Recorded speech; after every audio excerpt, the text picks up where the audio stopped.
us. We're just waiting a little bit. We've had over 170 people register today. There's about 50 that are here now. If you haven't, or if you have this question, just know that this webinar is being recorded and will be sent to you after the presentation in a day or so, or maybe by this afternoon, actually. We'll try and do that.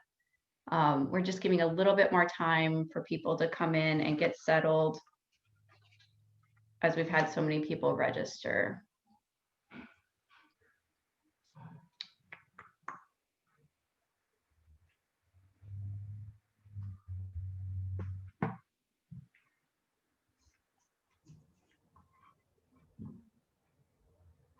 Okay, we're gonna get started. My name is Claire Braylio. For those of you who don't know me, I'm the Communications and Business Disruption Resource Director for the Economic Development Collaborative and the Small Business Development Center, which serves Ventura and Santa Barbara County. If you're joining us today for the first time, we are going to be talking about the California COVID-19 Business Relief Grant that's offered through the state. And this is going to be a Q&A session only. So we will not have a presentation. We'll go directly into questions and answers as best as we can. Before we get started, just a few housekeeping rules or things to note. You are all muted and your video is off, as this is a webinar. I'm joined by Emily and her team from Visionality in the background. Thank you to Emily. She's extraordinary. Her team is extraordinary in helping us run these events, these live events. If you have a question, please enter it into the Q&A. If you have You're welcome, Emily. If you have a technical issue, please enter it into the chat. So again, questions are for the Q&A at the bottom of your screen, and chat is for technical challenges if you're experiencing those. And you are actually welcome to enter your questions. I'm just going to share a few things, as we had a webinar with Lendistry this morning talking about different challenges with the grant and the application process. As many of you know, that's probably why you're here.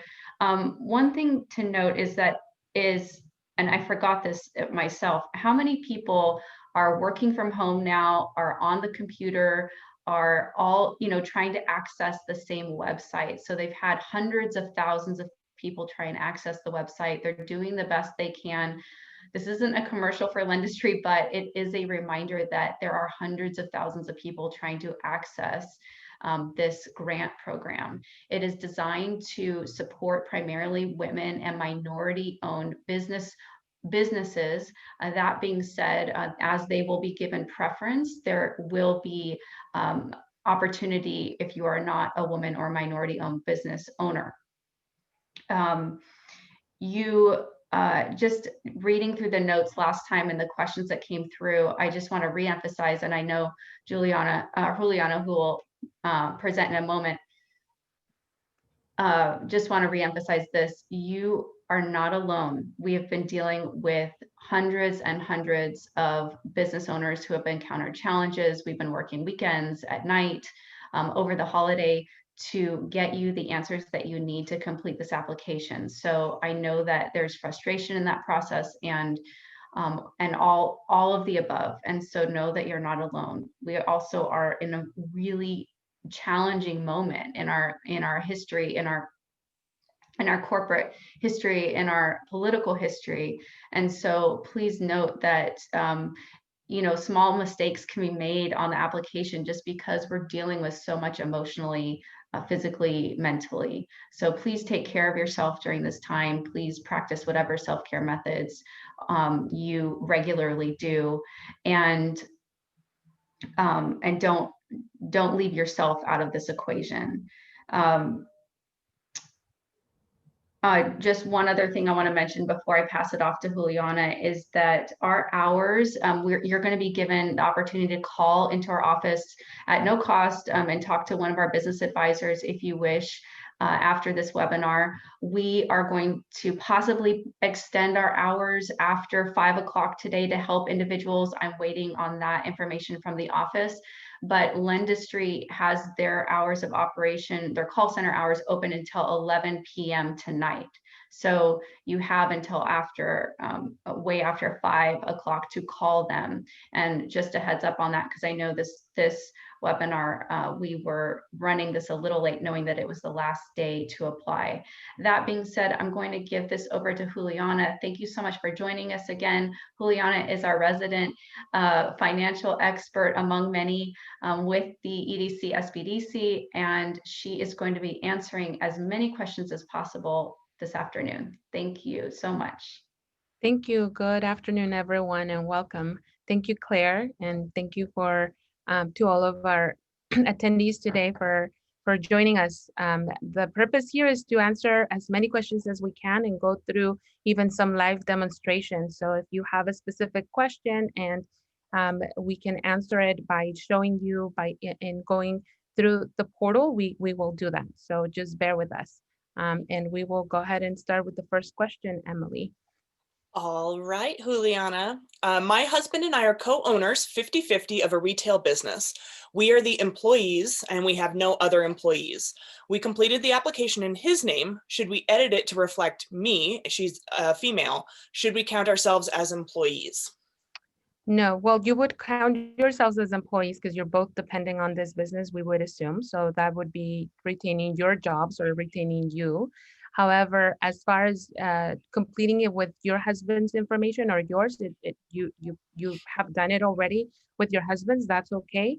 And also you can, just as long as when you answer that 51%, answer where it asks you if it's part of a minority, then you would say yes, or women owned, yes, because the part of the ownership is a woman.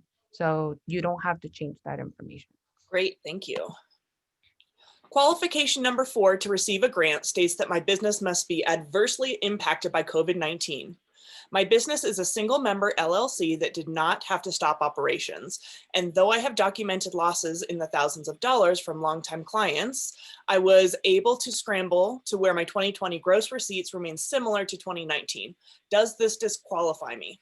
It doesn't disqualify you. They're not only looking at one aspect, they're looking at everything on the application, different sections on the application. So it doesn't disqualify you.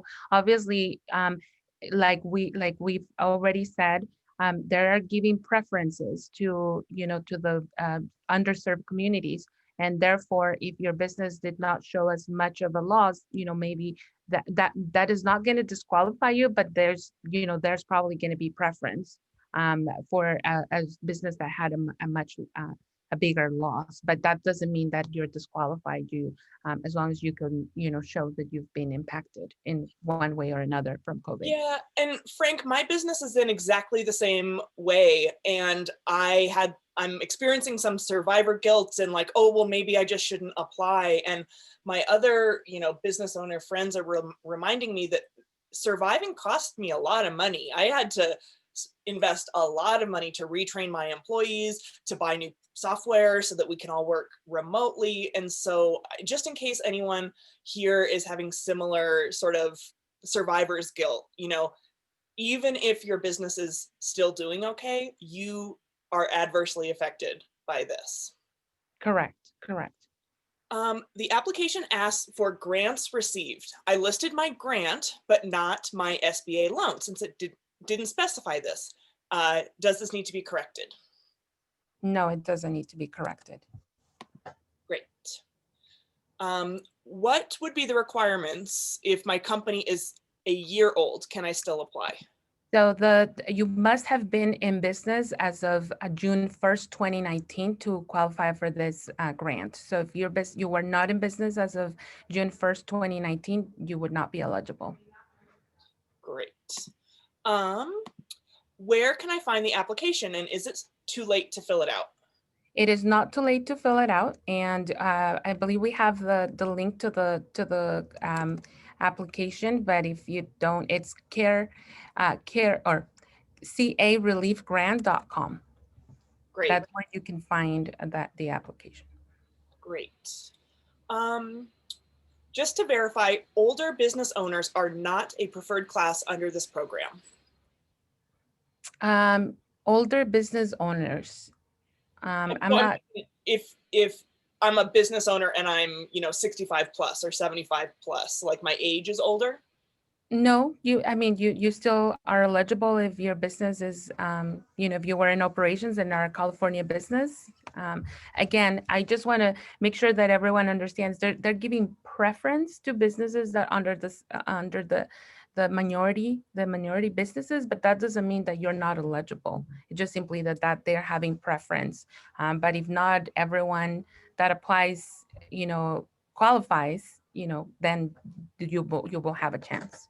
Yeah, and so our understanding is that, they're going to collect all the applications, and there were certain call out features that they would prioritize, such as being minority owned, woman owned, veteran owned, etc. So our understanding is any members of those groups get put to the front of the line, likely based on need, and then they'll just fill in the rest of us as they go along. And I also want to, add that, yes, they'll put those first and let's say give priority. However, you remember that there's requirements for eligibility, like your, business license and your driver's license. You need to go through that verification process. And if those businesses, don't complete all the eligibility, then of course, then there's room for others that will be, able to, that they'll come to the front of the line.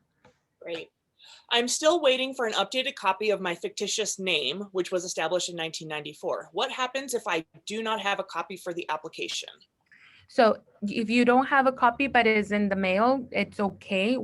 If you are approved or granted the grant, before you do that, they're gonna ask you for, the additional information. So that verification. So just know that it does not disqualify you for at this moment, because they're going through the review process.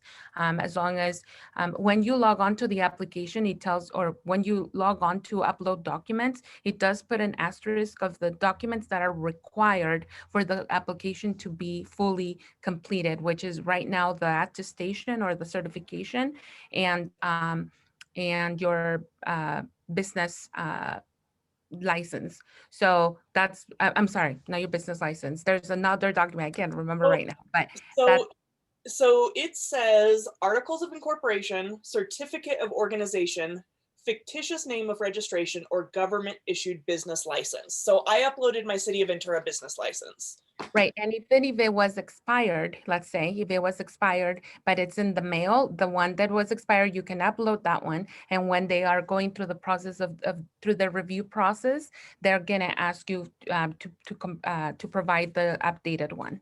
So you'll have that chance. Great. Follow up. I file a Schedule C. Do I provide only the 1040 form, page 1, and is a scanned copy okay? The scanned copy is the ideal, and it's not just page 1. You actually want to do your completed tax return.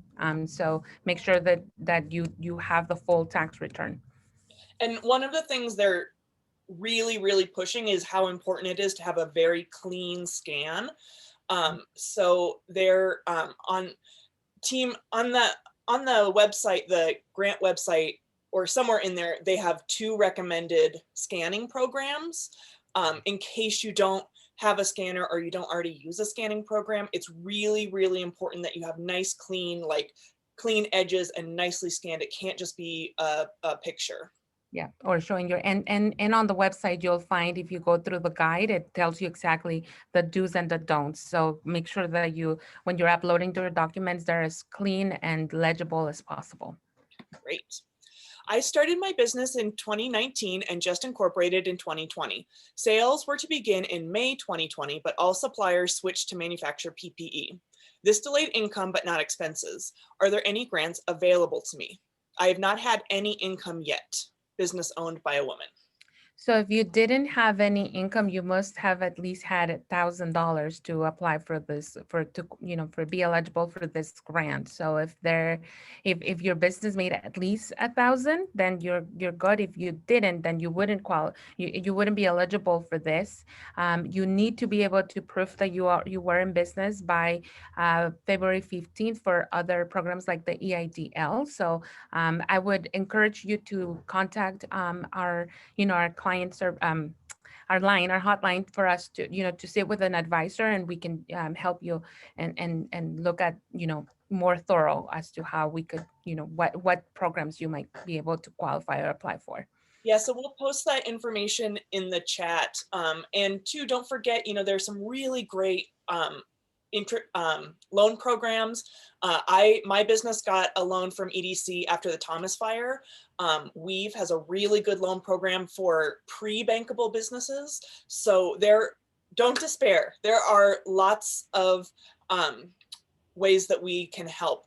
Juliana, do you know if this County of Ventura grant would apply, or no, it's closed? The County of Ventura, the grant is closed, but depending on where your business is located, some cities have their own loan or grant programs. So that's why I said if you contact one of our advisors, contact our customer service, and we'll be able to direct you to an advisor who then will be able to help you in navigating those resources, because there are resources available not just here within our local community, but also throughout the state. So yeah, there are options. It's just a little bit hard to navigate or to know well, and which one. We anticipate that the Biden administration is going to pass more relief packages as well. So I just want to say, this is a really hard time. It's unimaginable for business owners, and I just need you guys to hold on just a little bit longer, because help is coming. The vaccine is coming. We're almost there. Just keep holding on. I know it's hard. Thank you for hosting it. You're welcome, Susie. I have submitted the application but can't seem to get documents uploaded. Portal now won't accept my password and won't let me reset it. Is it due to high traffic? Any suggestions? Yes, it could be due to high traffic. Obviously, one of the things that Landustry has recommended is, make sure that you're doing all the troubleshooting within your computer, like, clearing your cached images or your browsing history, because the computer does remember everything that you're doing, and it's keeping, all of that information there. So maybe first clearing that out, and that doesn't work. And if you've ever used the incognito web browser, you can also try that. So there are ways to do that. Also, sometimes what I found over the weekend was using a different person within Google Chrome. So if you already have your Google Chrome, you've signed in as yourself, but then switch to a different person, that also has helped. So try different ways of troubleshooting. It's more of maybe it is a combination of the website that is, it's high traffic, but it's also, if your computer is not, cleared enough, then that could be also contributing to the issues. Use Google Chrome. Number one. Number two, we also heard people were having issues with pop-up blockers. That was getting in the way too. So make sure you're using Chrome, clear your cache and cookies, try an incognito,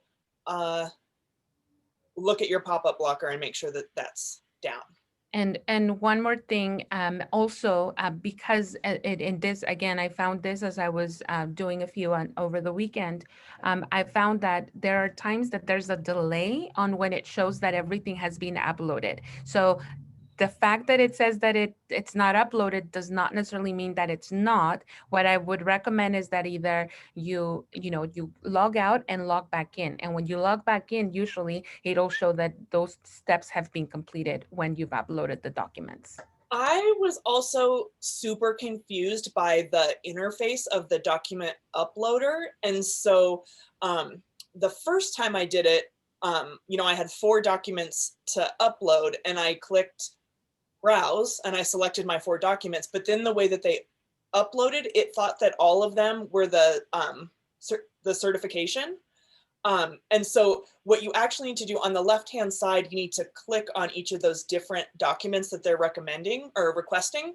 And so I click tax returns, and then I upload my tax returns, and then I click the next thing. So that confused me, in case that's confusing for other people. So you will notice that there is like a gray, Why don't you want to pull it up?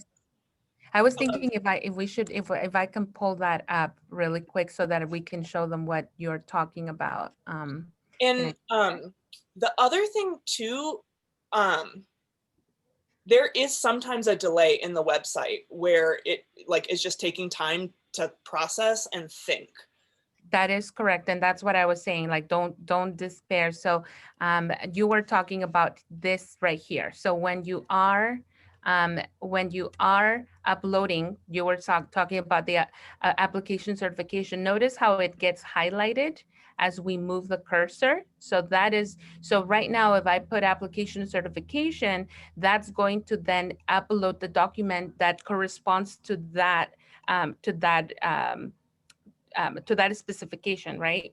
And if I select on government issued ID, same thing, it'll correspond to that. So that is what Emily was talking about, that it gets confused. And notice how the title on the left-hand side corresponds to your updated document. So my suggestion is it would be just to ensure that you've uploaded the documents correctly, that when you're saving those documents as a PDF or as a JPEG, that you are naming them almost the same title name, so that when you are looking at that information, then you know exactly that each document corresponds to the title or the type of document they're asking.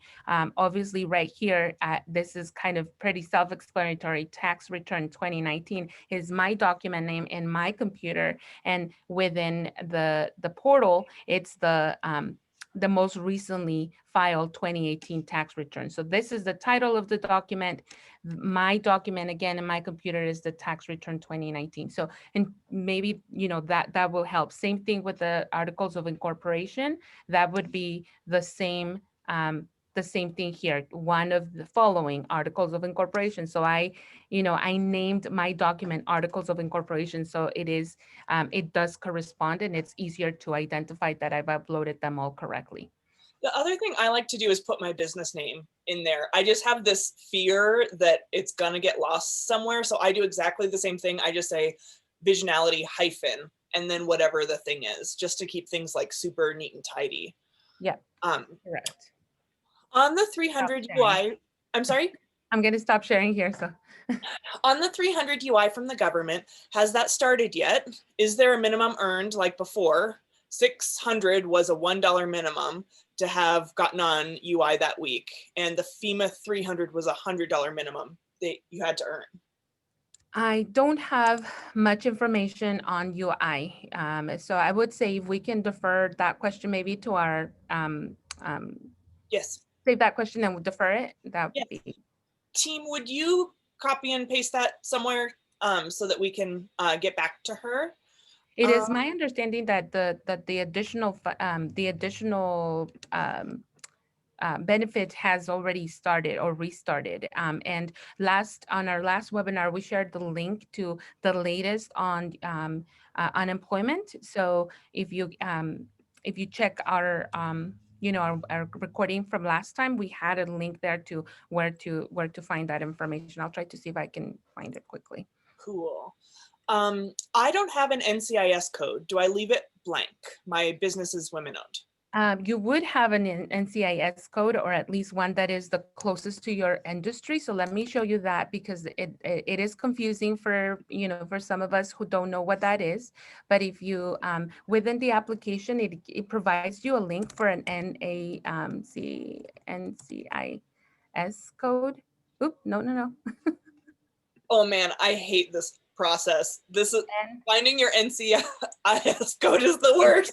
NCIS code, correct? NCAIS. There we go, here. When you are, again, when you're in the application, there is a link there to just click and it will take you right into this website.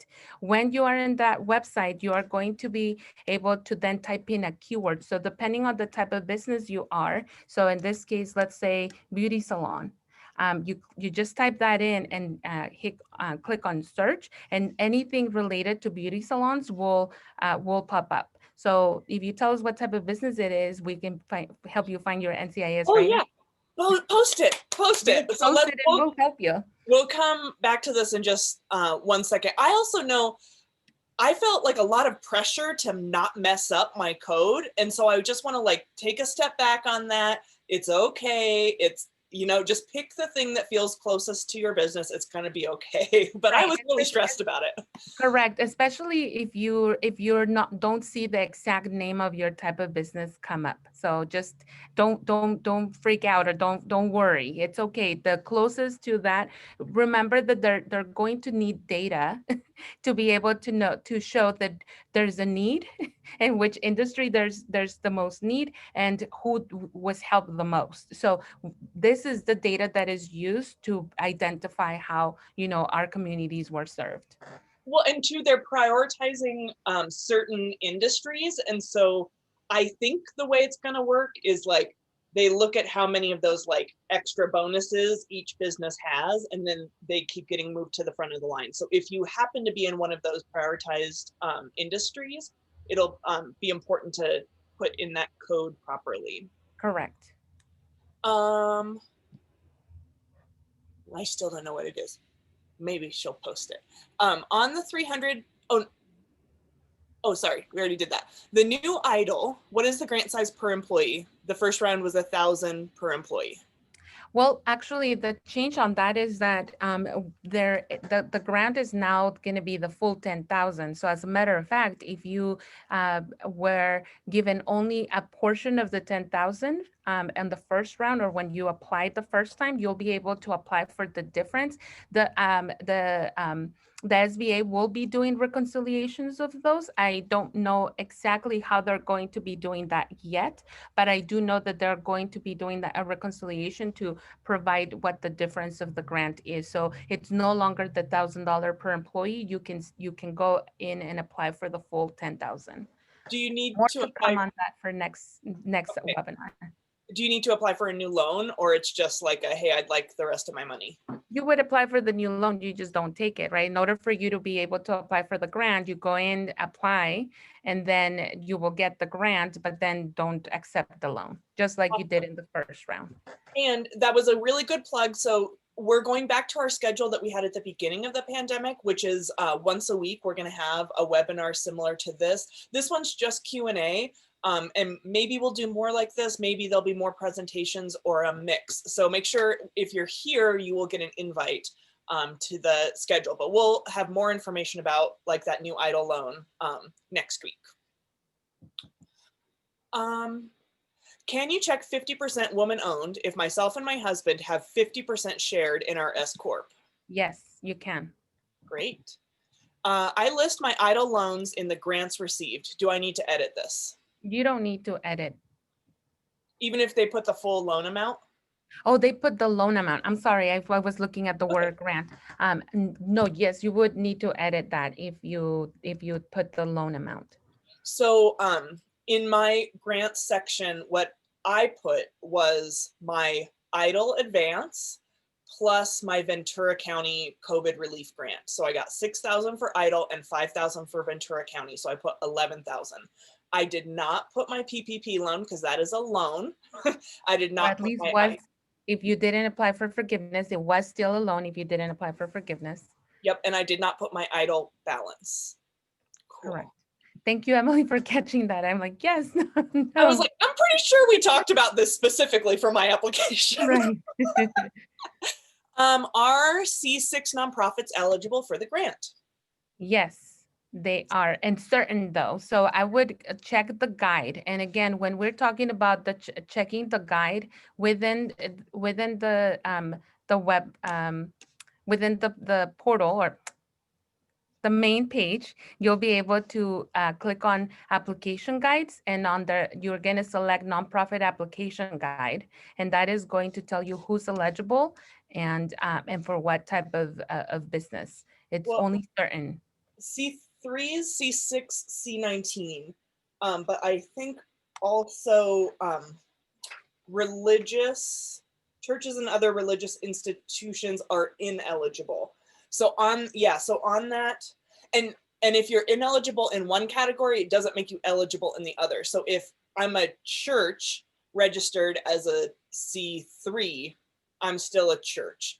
So yeah, the guides are really helpful, and they're updating them like in real time based on the feedback that they're getting from webinars like this. So it's super duper helpful. Make sure you download it. Yes, thank you for mentioning that, because then within the website, I mean within there, there's the frequently asked questions, and they'll find more information on that. So yes. Oh, so Terry got some different information. On every webinar I have listened to from the SBDC and Cal nonprofits, they specifically said all COVID relief should be listed, including the EIDL loan, that the use of the word grant was inaccurate and they wanted all COVID relief listed. Why is that these answers are different from the different partners? We can, if we can take down Terry's information, we will re-verify that. But that was the information that we had received from the industry. Yeah, and Terry, I am right there with you. I don't know if you guys remember right at the beginning when we were all, struggling to apply for PPP, and EIDL was an existing program, but it was really confusing, and it was one of those like build the plane as you fly it things where, they said one thing, but then they altered it to be a different thing. So I just want to have some empathy with you. It's really confusing, and we will continue to give you the most up-to-date and accurate information that we have access to.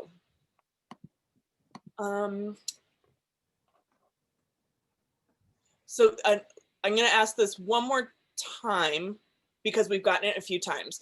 So you can say it one more time. My husband and I both have 50% ownership in the S Corp. I was the one who applied for the relief. Do I qualify as a women-owned business? Yes, you do qualify as a women-owned business. And again, she's getting conflicting answers. Sorry, friends. This is confusing. When completing the application, client could only continue if he gave someone access to the third party for his bank information. Is this fraudulent, or is his information safe? Megan, So, same. I know that there's some confusion regarding that. It is not necessarily true that your application is not completed if the bank information is not completed. So when you come here, you do have the option to put it, to enter your bank information. So when you click on bank info, this right here opens up to link your bank. If you click on that, really nothing happens. It happens where it takes you to the bank, you log in to the bank.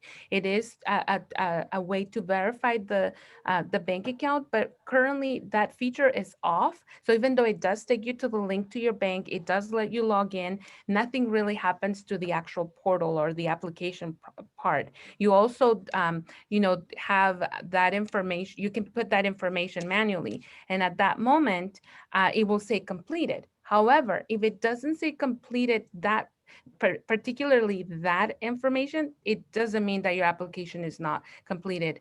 I want to remind everybody, the only two documents at this moment that are required, right? And it does say indicates needed to apply. The only two items are the application certification and the government issued ID. Those are the only items that are needed.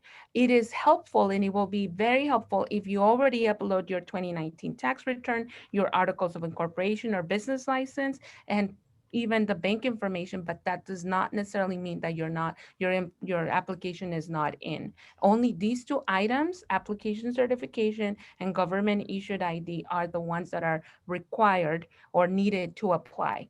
When the portal closes at midnight tonight or 11:59 tonight, and you're no longer able to, to apply, then you'll be contacted. You'll be contacted by Landustry via email or or text to let you know if you have been selected and that they need your additional documentation. So if you didn't give them all the information or all the documents, as long as you gave them the two that are required to apply, then you are good. So don't worry about the bank. So it's not fraud if they were if you clicked on that link. But from Yeah. there, if it took you to a different link, then no, don't skip away from that.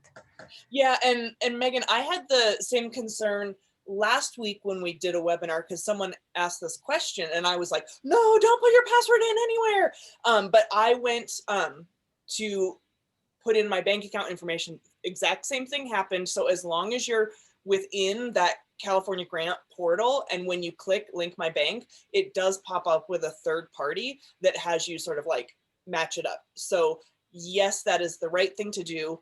However, it's not necessary today until you've been approved or invited to the grant. So everything's good. You don't need to undo anything. Yes, his info is safe.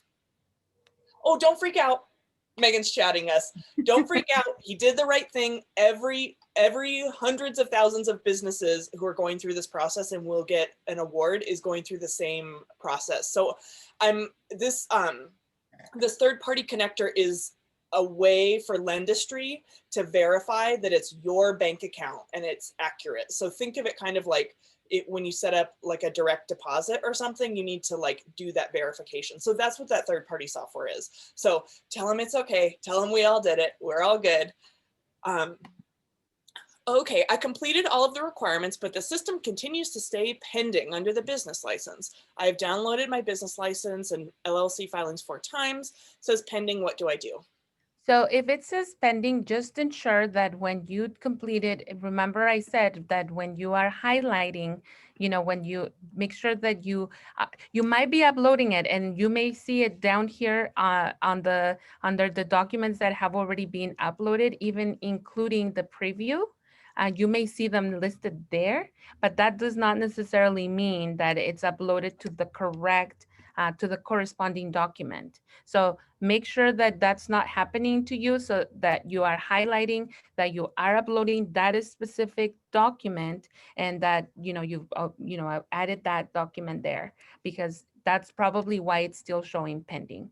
And I'll just give you an example. If I were to, well, I don't want to remove that here, but if I were to remove one of the documents here, then we will show that it's still pending because there's no longer a document that corresponds to that title document.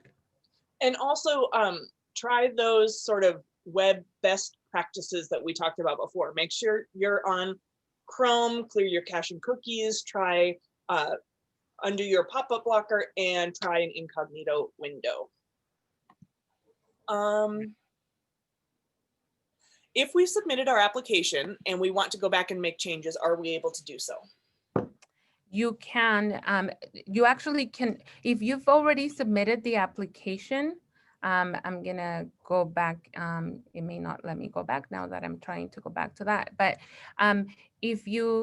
it would be able to tell you there if you can make changes. If you cannot make changes to that application and something in there was, was incorrect, then the best recommendation right now would be to go in and apply again with the correct information using the same email.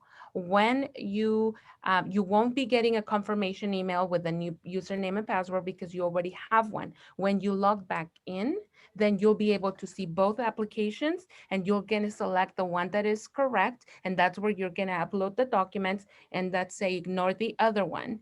When you get that when it's the time for the review, Lendistry will either see that there's one that is completed because there's attachments to that, or that I'm going to stop sharing because it keeps going in circles, or that you are going to be able to, or they're going to ask you which of the 2 applications is correct. So just make sure that if right now you're not able to edit it because it doesn't let you edit the application there, then go ahead and submit a new one. Again, using the same portal you used. And what I mean by that is make sure that when you went to apply, if you selected by county and you, let's say, selected Ventura County and selected SBDC as the partner, you want to make sure that you select the exact same um, Partner portal, page. because otherwise, Screen share that if you can, because yes, that okay. part is super I confusing. thought I was Yeah. sharing. Okay, so There- when you are um, let me see if okay. So when we are at home, right? If you went and applied by county, let's say you selected by county and you went to Ventura County, and from Ventura County, you selected, in this case, let's say us, which was SBDC, and applied there. If you have to make change to reapply, make sure that you are using the same portal. Otherwise, it's gonna create a total new account under a different partner.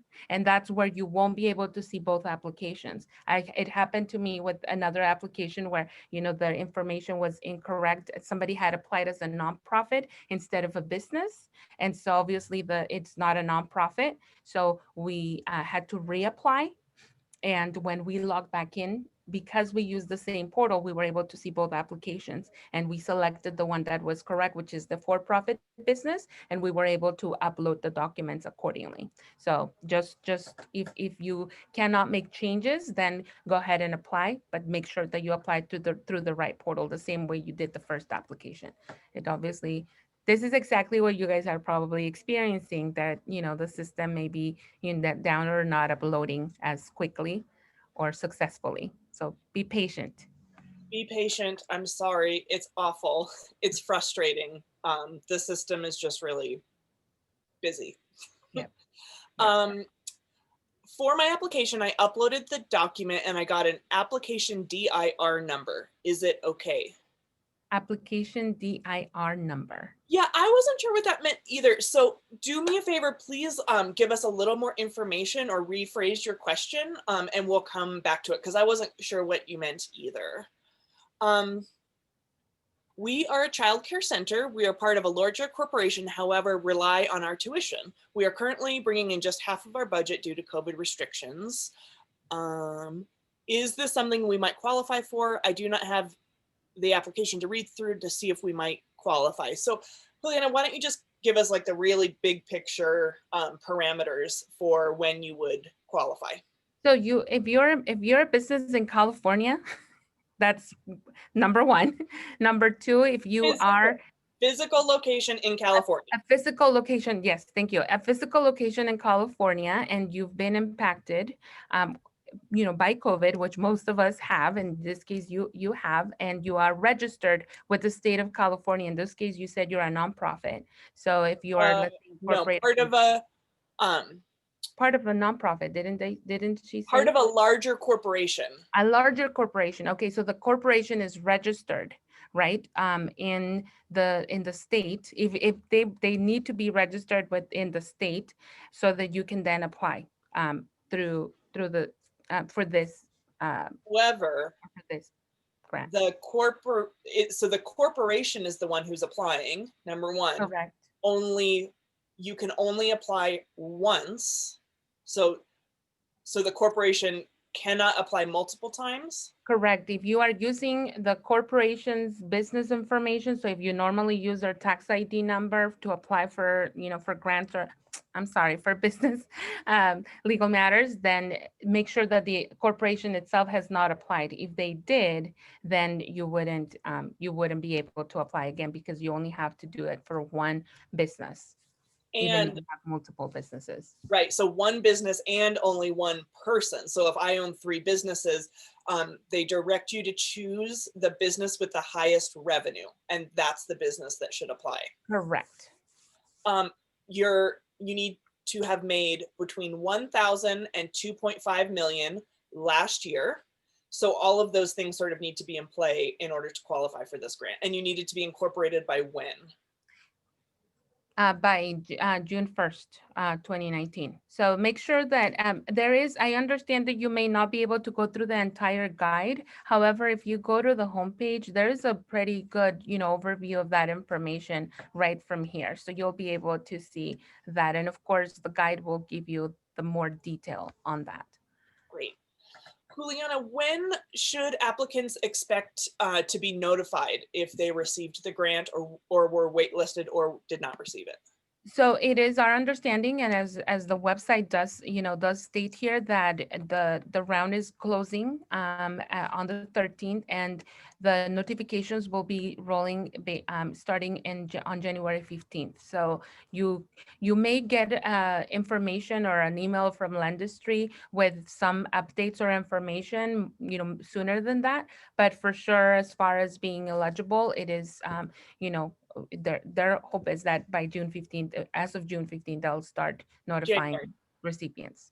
January 15th. January 15th. You got too many numbers in that brain, girl. Yes, I'm looking at too many numbers here. Yeah. I have a Schedule E rental property and my total return is over 20 pages. Do I need to upload everything? Yes, your tax return, your full tax return. So make sure that you complete that. Yeah.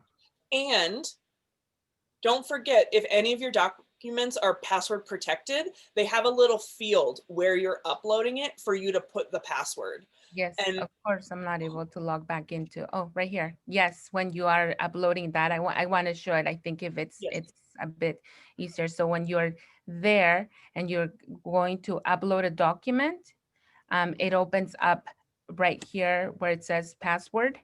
Oops. That field there for you to enter the password that opens that document. However, my suggestion would be if you can make that document not password protected, it would be better. So one of the things I did was print that document that was password protected and scan it without a password so that then I could have a not password. Not that that's going to disqualify you. I want to make clear that it doesn't. I would say that maybe we'll expedite the process as they're processing your application, just that. And or make sure that it's the right password when you post it there, because if it's incorrect, then that's going to delay the entire process.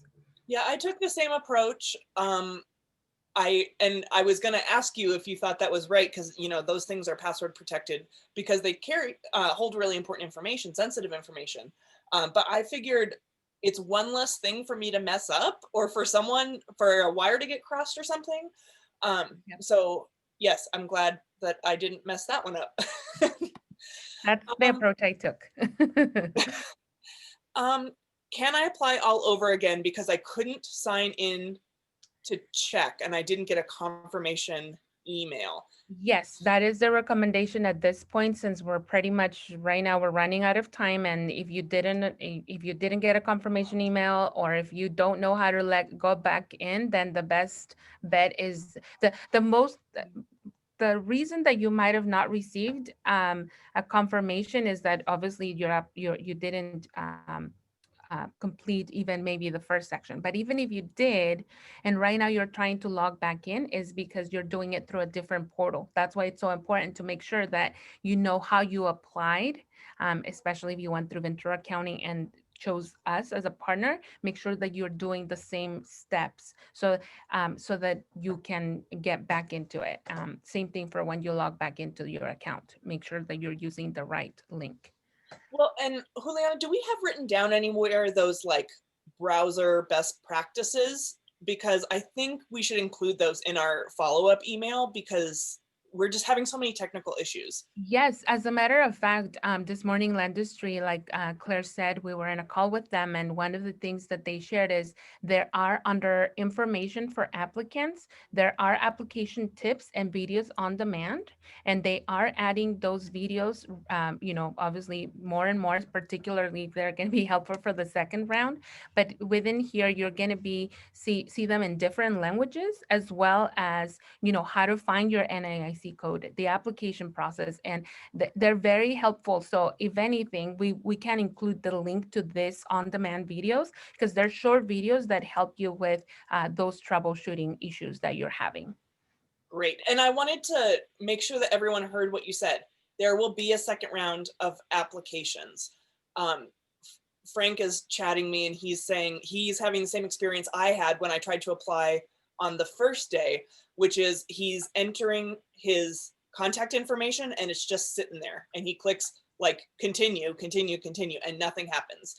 That's because so many people are applying right now. And so keep trying. I know that's not an attractive proposition to stay up until 11 o'clock to apply. Number one, keep trying. Number two, there will be another round of applications. So don't worry too much if the system won't let you do it, because they're going to open it up again.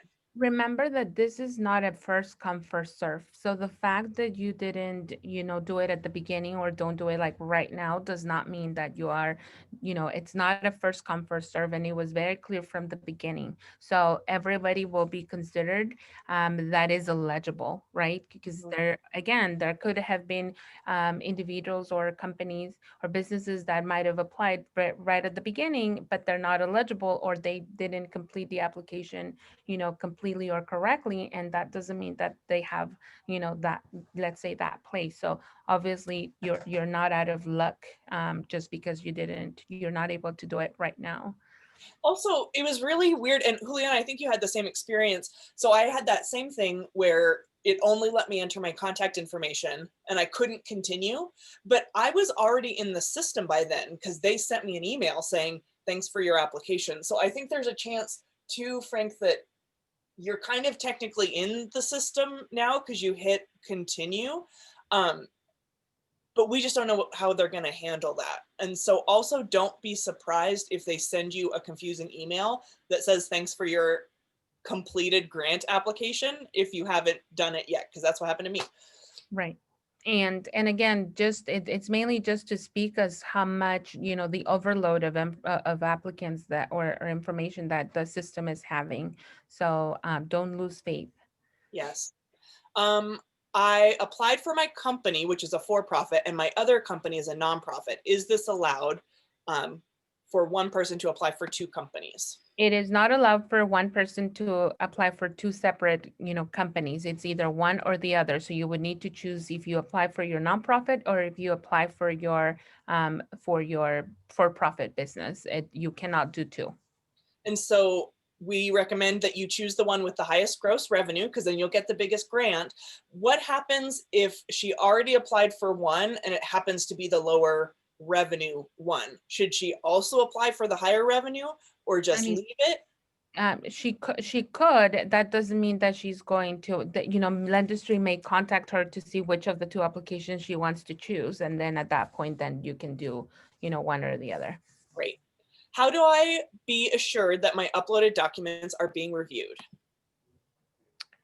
Right now everybody is in that stage. How do we assure that that the documents are being up, once you've uploaded them, you're gonna notice that after 11:59 p.m. tonight, you won't be able to log back in and do anything with the information. So you won't be able to, they're gonna kind of like lock the site, and then the information will be the review process will begin, and it is under understanding that they're going to update the status once that happens. They just haven't given us clear exactly how it's going to look. It's just that there'll be an update, but the main thing is to ensure that you've, number one, uploaded them in the right category, so with the right title, and that it says completed. That right there marks that you've completed that the documents are there. Juliana, log back in so we can show people, because when I was doing this, I was so stressed about the document upload. And there's also really confusing language. Okay. Okay, so yes, you're going to see that when you click on when you select each of them, you may see a different description right here. Okay, so when you click on application certification, you're going to see, please upload document for application certification. Then when you click on government issued ID, it's going to tell you, please upload document for government issued ID. And then for most recently filed tax 2018 or 2019 tax return, please upload documents for recently. So you're gonna see that. Is that what you're talking about, Emily, that it's confusing? That, but also go to the sort of like the homepage where it says like your grant amount, and it's like a mostly white screen. That's the one that I think I wasn't. Oh, it did. Okay, right here. So I think This DIR is what I think he was talking about. Yes, that is that the applicant, that's probably their file number within their system. Yeah, but does that say something like pending document upload, but you've already uploaded all the documents? Correct. That's what I'm saying. So Yeah. ignore that because that doesn't mean that it's not. As long as you have clicked on upload and everything here says completed in green, you're good to go. Great. They Juliana, haven't updated that piece of it. thank you. We have 5 minutes left. Are you comfortable staying on for a bit longer? We still have 26 questions. I am. Great. I am good. Wonderful. And my lovely team who helps me do my job really well, would you do me a favor and go through those queues and see if any of them are duplicate and archive them so we know how much we got left? And will you also do me a favor and stop sharing your screen so your face is bigger? Yes, sorry. Thanks. I've operated the same business in both California and Washington states under 2 different names. The federal taxes have the name of the Washington business with the same California address. Both businesses are online and completely intertwined. Will I have trouble getting this grant even though we are a California business with a federal tax return that has a Washington business name and California address? You must have a physical California address. So if you are able to prove that you have a physical location in California, then you're good to go. Now, so here's a question, Juliana. My company has been a fully remote company for 9.5 years. Like this is just how we operate. I used my home address as our physical address. Did I do the right thing? Yeah, Okay. because you are able to prove that this is where you're registered. I pay taxes. Should count. Do I need bank statements? If so, how many? I have funds from the idle in my bank account. Yeah. Do you need? You don't need bank statements for this grant, and it's not going to be determined of how much money you have in the bank. Great. For the new idle grant, does the business have to be located in a low income area, and how do I determine if we are? So there is a particular set amount of funds that is going to be allocated to those areas. We'll have more information on that on next week for sure. But yes, there is going to be a way that you can see where you're mostly, if you're part of that area. Great. Will I qualify for round 1 and round 2, or just one round? And if I qualify for the first round, would I risk anything if I applied for the second round? So the applying on the first round and you're not selected automatically qualifies you for the second round. So you don't need to apply for both rounds. Great. Okay, clarification from the California, Washington. She's a California resident, pays California taxes. Yeah, so I think we're good. I think you're good as long as the address is in California and you are paying California taxes. Then the franchise tax board, is what you're going to be able to show as proof. Cool. Our LLC converted to an S corp on 1/15/20. Do we still qualify? You do still qualify. They are going to require that you submit both, possibly both tax returns, like 20. So in this case, if you did the S Corp and you filed your 2019 taxes as possibly a Schedule C, you're going to be required to show that. And then your statement of information will show as proof that you are still an active business, but you incorporated. Great. And we're starting to see some questions coming in through the chat. So please repost them using the Q&A feature, which is at the bottom of your screen, because I don't want it to get lost. And also, if you have don't raise your hand, just like throw that thing in the Q&A and we're getting through them as fast as we can. My 2019 taxes haven't been filed. Can I use 2018? Yes, you can use 2018. Do you know if the 401k CARES Act distribution without early 10% withdrawal fee will extend to 2021? We'll defer that to next week. I'll look for that unless you know. No, I don't know. No, Brian, will you copy that one too? Yeah.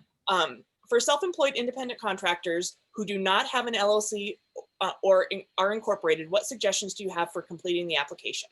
So you are a self-employed individual. So that means when you file your tax return, you use your social security number on your 1040, and then you use possibly a Schedule C, and they also use your tax ID, your social security number as the tax ID number for the business. When it comes to the business name, it is your business name.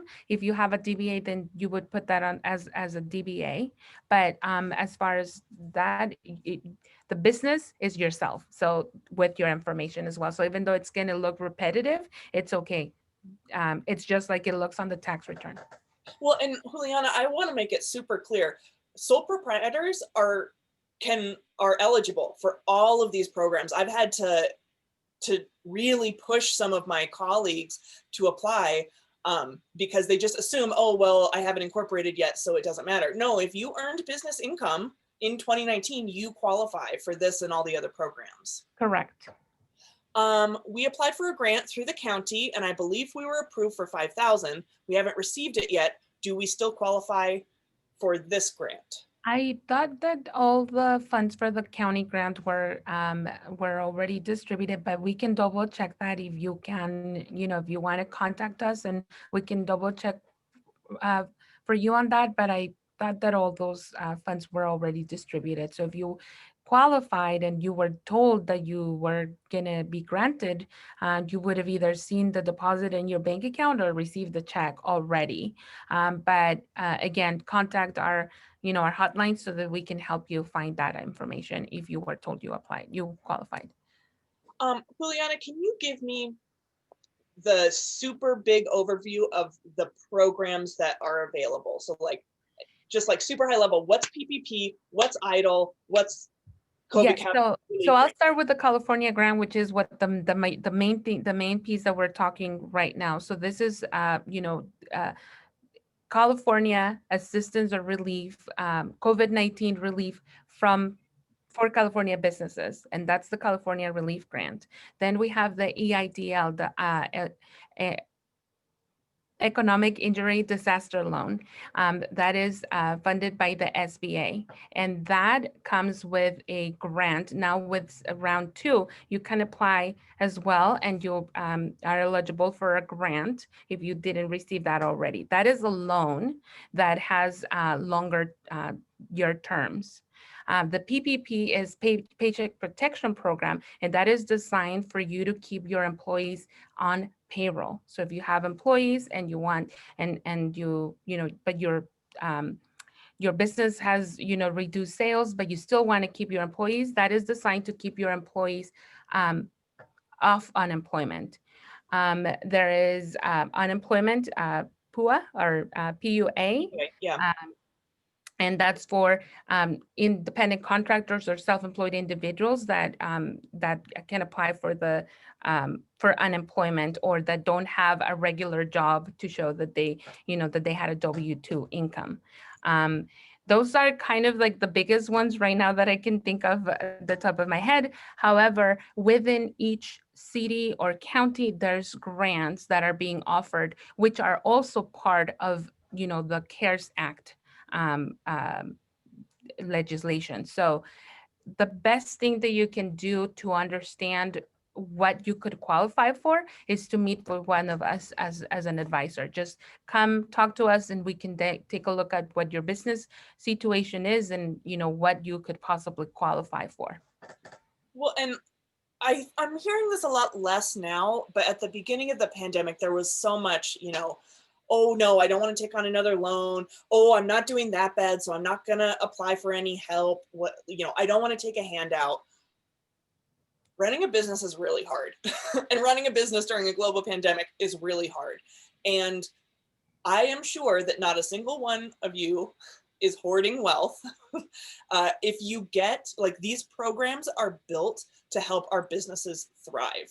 You do not need to be on death's doorstep in order to be okay for applying.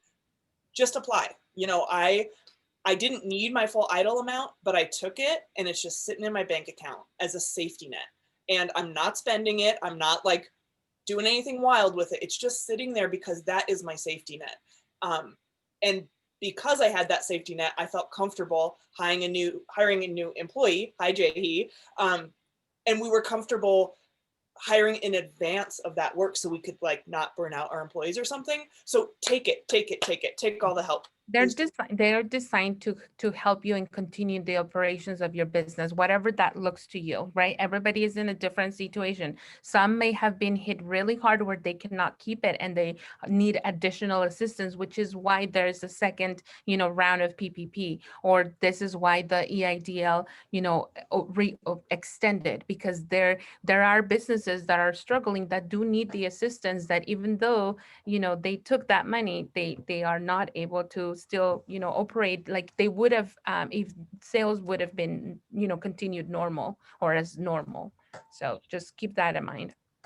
Juliana, can you remind us too how part of the EIDL loan is a grant and part of it is a loan, and can it be forgiven and all that kind of stuff? Yeah, so the EIDL it's a loan, which again, it's for a longer period of time. So it's not the typical 2 or 5 year loan. It was really more like a 15 or 30-year loan with a much less interest, which was, instead of being like a 6.5 interest, it's really 2.75 for nonprofits and 3.75 for profit businesses. And again, you are given a much greater span of time to pay back for it.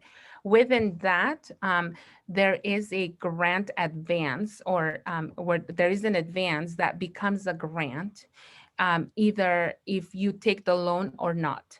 So if you apply for it, then you are eligible for a grant up to $10,000.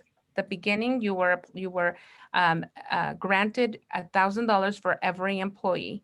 If you took that, if you didn't take the loan, you then kept the grant, and that's why it became a grant, because it was money that you didn't have to pay back.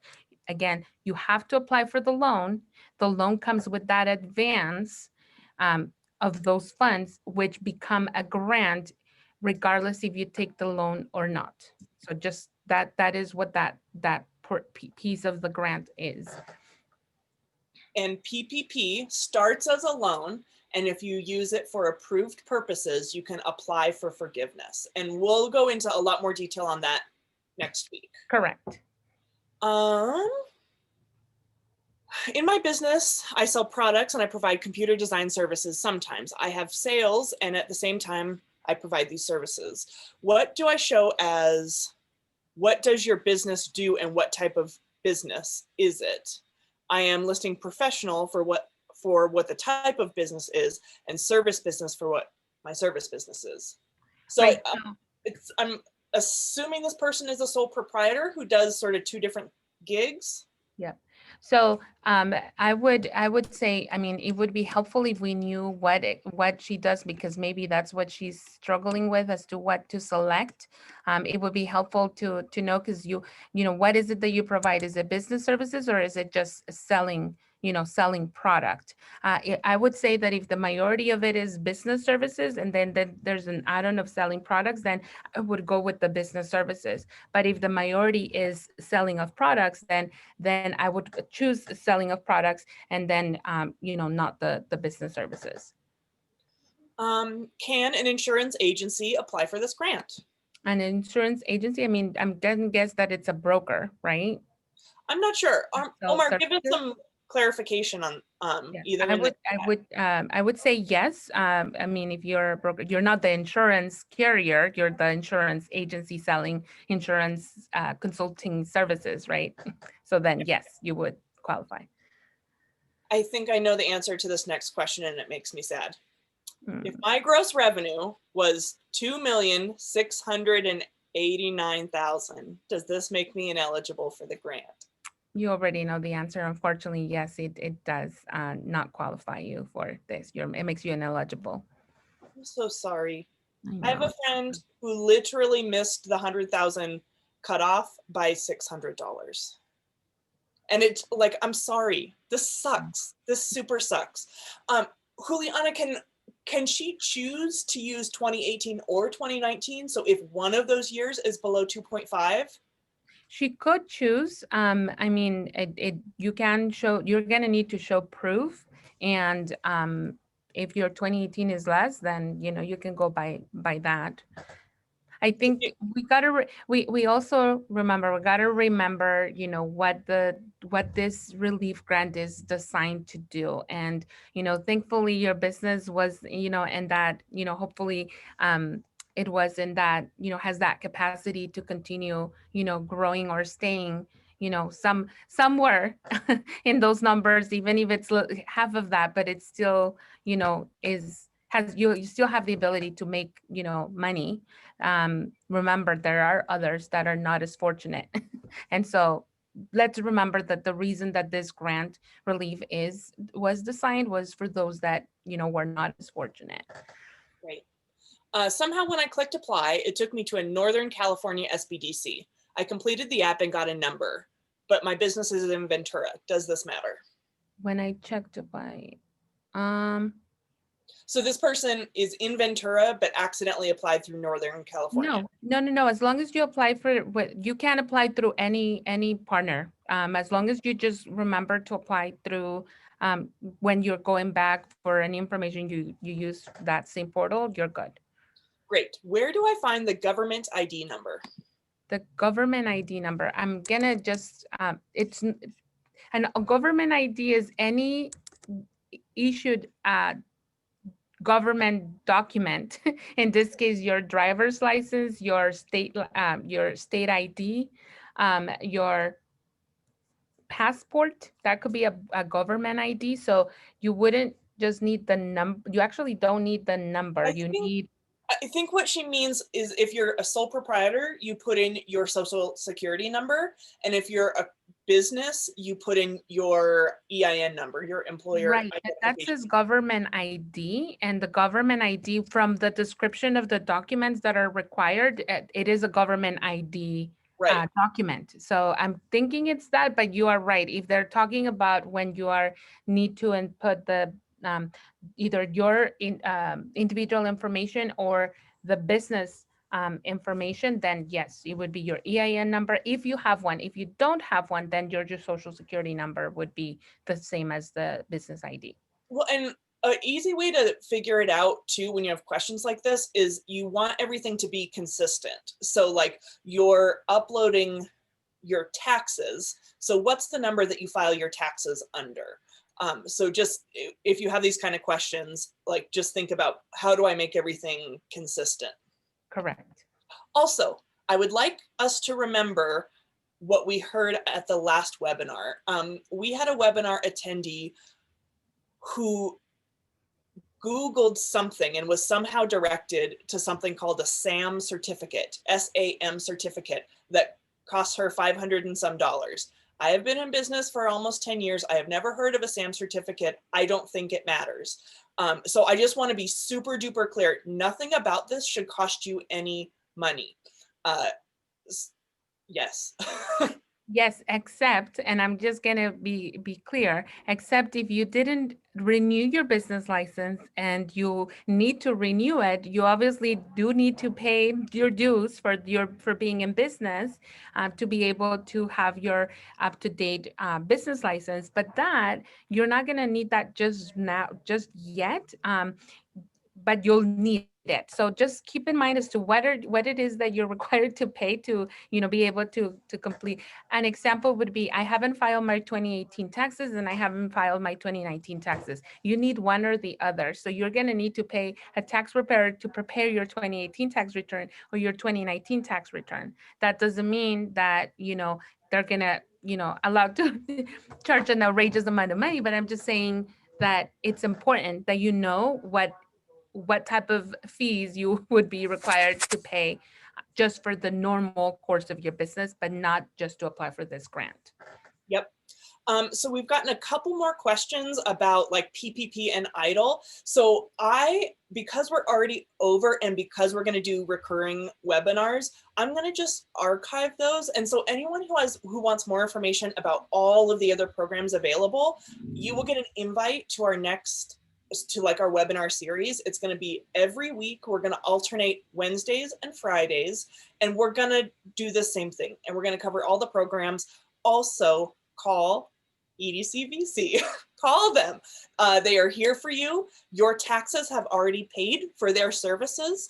All you got to do is give them a call. This nice lady named Delandra will assign you to someone just like Juliana. She's one of the consultants, and they're here for you. You are not alone. That is correct. Please, please, please remember that you can call us and you can ask any questions. If we don't have the answer, we have the resources to be able to find you the answers. So. And I see Claire popping on. We still have 18 questions. Ladies, how would you like to handle this in light, knowing that the application is closing tonight, and also there will be a second round? How do you like to handle it? Juliana, you are welcome to stay on as long as you would like to answer questions. I just wanted to pop on and share that we, just to reiterate again, Lendistry, as been said multiple times, their phone lines are open until 11 tonight. Our phone lines will be open until 7 or 8. Sorry, I don't have a definitive on that, but you are welcome to call after hours as well if you are having technical issues or problems with your application. So that was all I was going to mention. I will leave it up to you, Juliana, to decide. I'm available till 2, so we can make a hard stop at 2. Yeah. If we have time for a couple more questions, we can do that. And yes, please, please, please remember, Lendistry is available till 11 tonight. Excellent. I was given a completed confirmation number, but did not receive an email or a text. Is this a concern? A completed number. I had the same thing. I did not get an email or a text that says you completed your application. So yeah, probably 5 times now I've gone back on the website to make sure that it that it said like you're good. You won't receive a completed information. This is again why we're saying that as long as you know you've completed all the steps and you've uploaded the documents, you're good to go. Great. What is the HTML address to check my application and to add the uploads? Well, you would have received, what I would encourage you to do, if you receive your username and password, go back to that original email. It says Lendistry username and password. And you go to that email and it comes with a link. And click on that link to be able to go back and log in there. When you logged on for the first time, or when you log in for the first time, you're going to be asked to update your password. So when you you create your new password, and then you can still go back to that same login again. Go back to that original email to click on that link, and I would encourage you to make it a favorite so then you know what that link is. But it is different for everybody, because depending on which partner you apply through, which county you apply through, the HTML or the website would be a bit different for everybody. So go back to that original email with your confirmation username and password. Great. Tell us one more time the anticipated timeline for approval and for cash in my sweet hands. As early as the 15th. So soon after tomorrow, you're going to possibly get an email from Lendistry, giving you some direction or information. And then it is expected that as of the 15th, they're going to start selecting and approving. Keep in mind, though, that the next step would still be that you need to, complete a W-9. You're still gonna need to accept the grant. So to accept the grant, there's gonna be a process. There's gonna be a process for that. So keep in mind that the fact that you are eligible or accepted, it still has a couple follow-up processes, but Lendistry will be contacting you via email or text to be to go through that process. For EIDL, I applied and received a loan, but didn't apply for the grant on the first round. Can I apply for the grant on the second EIDL? It is our understanding that you can. The direction so far from the SBA is that they're going to be doing reconciliations. Again, I hope to have more information on exactly what that means next Friday or next week when we have our webinar, to know exactly, how they're going to be doing it. Remember, they're still ironing out some of the details for those for these second round of the CARES Act number 2. So we have another question, another issue of they're trying to apply and it's just not advancing. So I want to say one more time, the system is overwhelmed. That is what I got the first day when I tried to apply on the first day. I hate saying this. There's a chance that you won't get to apply for this. There's a chance that you could stay up until 11:59 tonight and you're never able to advance. And I'm sorry. And that sucks. And there will be a second application. So don't worry. There will be a second application. And so if that's the case, I know you'll be disappointed. Don't worry. And let's make sure, like, get with us so that you apply earlier in the process. What I anticipate is it like kind of went like a U, like a whole bunch at the beginning and now a whole bunch at the end. So you want to apply right in that middle portion. And don't forget that it's not a first come, first serve. So even though you don't get to, submit your application today, on the second round, again, there's going to be criteria of how they're going to select the grantees. So don't get discouraged by the fact that you don't get through today. It's not a first come, first serve, and there'll be a second round.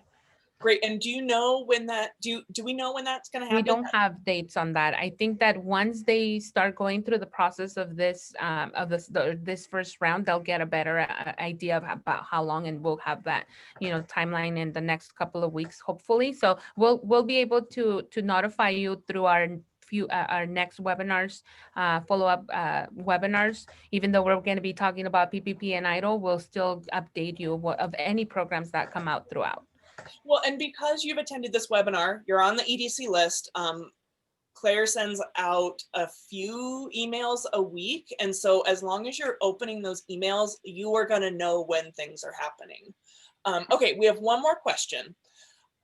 Talk to me about the difference between gross revenue and net income, because I'm concerned that some people are looking at the wrong number to determine if they qualify or not. And don't forget about the person last week who had put their PPP money as income, like they put it on the top of the P&L, not on like the bottom of the P&L. Or no, they put their recovery grant. That's right. So gross income is revenue from your sales, revenue from the services you provide, revenue for anything, obviously, that you sell. So that is gross revenue. So when you make a sale, the amount that you charge for that sale, the sale of that service or of that product, that is the gross revenue. And that goes on the top. It's the first line item on your profit and loss. Then all your expenses come after that. If you received any grants or any other type of assistance, then that would be as an other income, listed in your profit and loss as an other income. And when you take your gross sales or your gross revenue, deduct all your expenses, either add other income or add deduct other expenses. And other expenses will be those non-taxable expenses, like penalties or contributions, shareable contributions, let's say. So when you deduct those, then you're left with your net profit or net income. So the left, is that is the difference. Your gross sales is the entire sale before expenses, and then your net income is what, once you've deducted everything or added anything in, what it's left from there. And all of these programs are talking about your gross. So it's that top number on your P&L. And call EDC, then we can help you with this. Yes. We have come to the end of our questions. Well, actually, we have 6 minutes. This last one is about PPP, so I held it back. The criteria for the first PPP was 2.5 times monthly payroll, which is what I received as an independent contractor. However, now the forgiveness criteria is based on adjusted gross income, not monthly payroll. Obviously, I've taken legal tax deductions, which calculates to the adjusted gross income line 30, and now I will not receive full forgiveness. Can you clarify? Okay, so you applied for adjusted gross income. I'm Carolyn, I think you got to call us Yeah. because there's something wonky going on with, because it sounds like they're asking for 2 different numbers. So Yes, to me, it sounds like, excuse me.